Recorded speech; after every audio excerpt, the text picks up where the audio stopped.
well, stay tuned, and you can see how I turned this into this, which right now is not different because I'm not done, but I will be, and then I'm gonna clip that and it'll make sense. But in the meantime, I thought I'd take a second here and just show you what's up.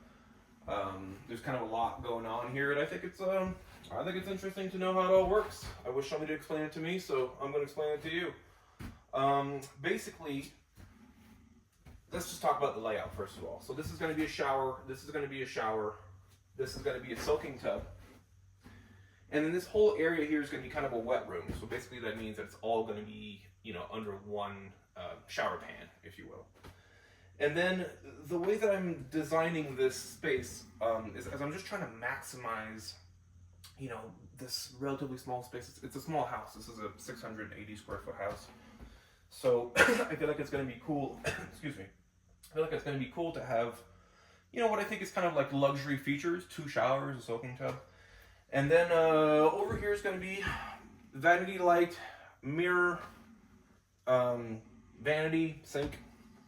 And then here I'm going to have the toilet, and I'm actually going to do a high tank flush toilet because this is a 1930s house. Actually, that's not true. 1912, but I'm going for an Art Deco kind of look, and I figured the high tank flush toilet will look cool. And yeah, so we have, you can see this is all the PEX. And then what I did here is I actually ran a 3/4 inch line to the tub spigot filler or tub spout. And the reason it's a 3/4 inch is so it can accommodate a little bit more flow because the tub is going to take a long time to fill. So this is a little trick that I like to do. I run 3/4 lines just to the hot side. The cold side doesn't need it. You're not filling up a tub with cold water. And then another trick that I like is I run power into the medicine cabinet because I will sometimes put an outlet into these so that you can charge your toothbrush and you don't have to have a bunch of stuff out. Now over here you can see I've got a lot of outlets going on. This outlet here is dedicated. That means that it will feed, your hair dryer, your curling iron, your razor, whatever. But the wire for this goes straight to the panel, and it doesn't feed any other outlets. And the reason for that is, when you're using a hair dryer or a curling iron, those things draw a lot of power. And so if you don't want to trip the breaker, you want this one outlet to be able to handle a lot of current.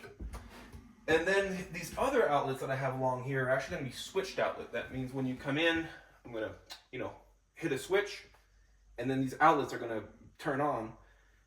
And in these outlets, I'm actually going to have all this cool lighting. So basically, I'm going to have a little bit of under lighting for the cabinet here. I'm going to have some lighting behind the toilet. This is going to be a high tank flush toilet like they had in the 20s. And then I'm going to do some lighting behind the tub.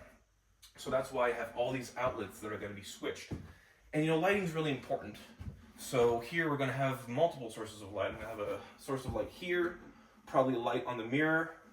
This is another trick, multiple sources of light. I'm going to have a light in the vanity, a light behind the toilet, a light behind the tub, 2 recessed lights, a light in the fan, medicine cabinet light, if I didn't already say it, I think I did, and then finally a kind of a cool bubble chandelier right over the tub here.